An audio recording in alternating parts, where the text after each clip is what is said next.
Hello everyone, welcome to my channel. Please subscribe and keep watching more details. Lindsie Chrisley says dad Todd may move prisons after facing retaliation for speaking out about living conditions. Lindsie claimed that her mother Lindsie Chrisley has also been facing rough conditions at her prison, including going without heat in 30-degree weather. Todd Chrisley may be finding a new prison to call home as he carries out the remainder of his sentence.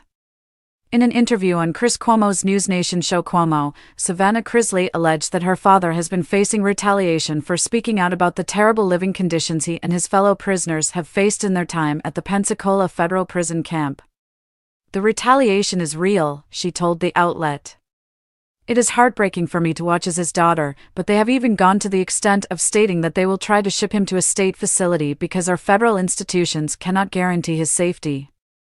The Chrisley Knows Best alum, 26, claimed that she's been given information by individuals who work in that facility, which should scare the warden and the Bureau of Prisons. "The BOP has called me a liar numerous times, but I have all the information to back it up," she continued. "And these letters, I even have recordings of them speaking about shipping my father, but they have to have a good reason to. They have to find something he's in violation of." Lindsie alleged the facility has gone to the extent of planting cell phones, drugs, going through his lockers in order to send him to a facility and truly behind bars. The podcast host also claimed Todd's wife Lindsie Chrisley's living conditions haven't been great either. "The conditions are awful. They're deplorable," she said on Cuomo of her mother's time behind bars. "The fact that she's in Kentucky, it's 30 degrees. She's going without heat.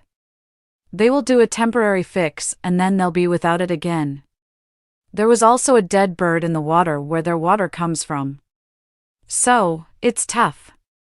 People has reached out to the Federal Bureau of Prisons and the Pensacola Federal Prison Camp for comment. Last month, Todd described his deplorable living conditions in a conversation with his first-ever prison interview with News Nation. "It is so disgustingly filthy. The food is literally, I'm not exaggerating, the food is dated and it's out of date by, at minimum, a year," he said. "It's a year past expiration. And they are literally starving these men to death here. These men are getting, they are getting 1,000 calories a day." Even though he found ways around the food system with trips to the prison's commissary, Todd claimed the quality of all has been compromised by living and dead animals. "You've got rats, you've got squirrels in the storage facility where the food is," he claimed.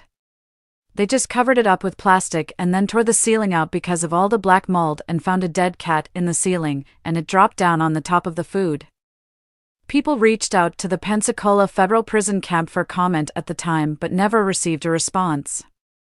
However, in a statement to ET, a spokesperson for the Federal Bureau of Prisons said its mission is to operate facilities that are safe, secure, and humane, and that humane treatment of the men and women in our custody is a top priority.